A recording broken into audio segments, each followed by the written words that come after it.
बुद्धिमान राजा की कहानी। वर्षों पहले एक नगर में एक बुद्धिमान राजा राज्य करता था।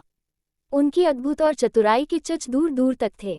राजा ने बिना सोचे समझे कभी कुछ नहीं कहा और न ही उसने माँ की बात सुने बिना उसे सजा दी। उसकी बुद्धि की चर्चा से चारों ओर राजा, रानी और राजकुमार आदि उनकी प्यास बुझाने लगे।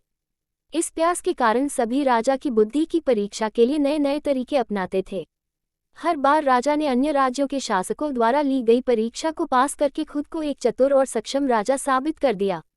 एक दिन एक राजकुमारी राजा की परीक्षा लेने आई।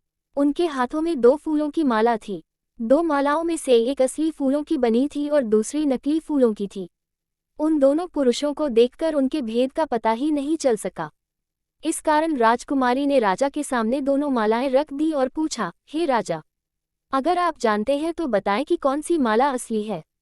मंगल को देखकर राजदरबार में बैठे सभी दरबारी हैरान रह गए, क्योंकि कोई समझ नहीं पा रहा था कि असली फूलों का मंगल कौन सा है। सब सोच रहे थे कि राजा कैसे बताए कि असली फूल माला कौन सी है। राजा भी चिंतित होने लगा। उसी समय उनके मन में कुछ विचार आया।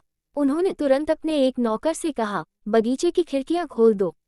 नौकर ने जैसे ही आर्कालॉजी की खिड़कियों को खोला, राजा ने देखा कि फूलों में मधुमक्खियां के दर्शन शाही दरबार में आ रहे हैं।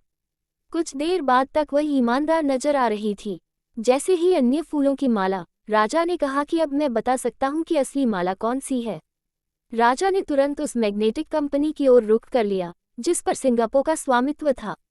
राजा की चतुराई को देखकर दरबार में उपस्थित सभी लोग प्रशंसा करने लगे। सब देखिए, राजा की बुद्धिमत्ता देखकर राजकुमारियां भी प्रसन्न हो गईं।